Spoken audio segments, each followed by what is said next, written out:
Le terme empathie est relativement récent.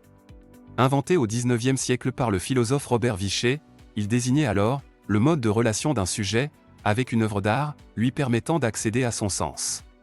La définition a un peu changé aujourd'hui. Il faut toutefois différencier l'empathie cognitive de l'empathie émotionnelle.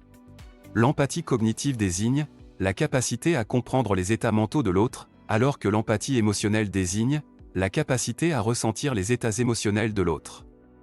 Selon moi, les deux ont une incidence réciproque, même si c'est l'empathie émotionnelle qui retient ici notre attention.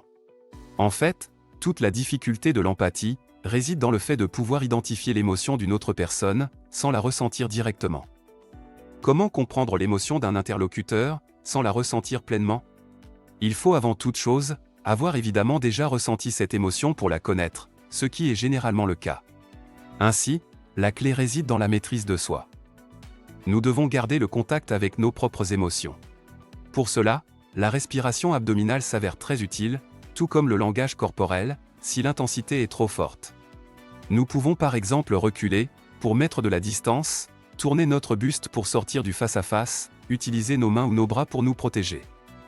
Il est possible d'adjoindre la parole à notre mouvement.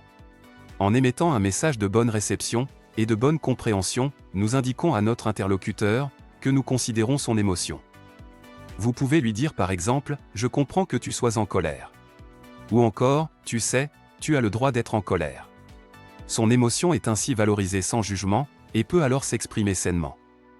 Il faut savoir que toute émotion est éphémère. Donc, plus nous la laissons s'exprimer rapidement, plus elle s'évacuera rapidement, et plus vite nous pourrons passer à autre chose. Nous utilisons souvent l'empathie face à la tristesse. En acceptant l'émotion de l'autre, nous reconnaissons son existence, et lâchons prise sur nos tensions intérieures.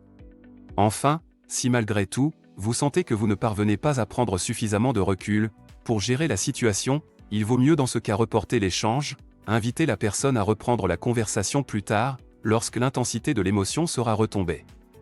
L'intensité émotionnelle renforce notre subjectivité.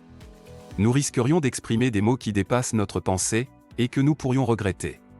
Développer son empathie demande de gérer son impulsivité.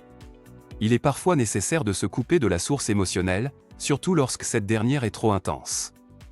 En nous entraînant à garder ce contact respiratoire, face à l'émotion de l'autre, nous apprenons progressivement à composer avec les émotions des autres, sans se les accaparer.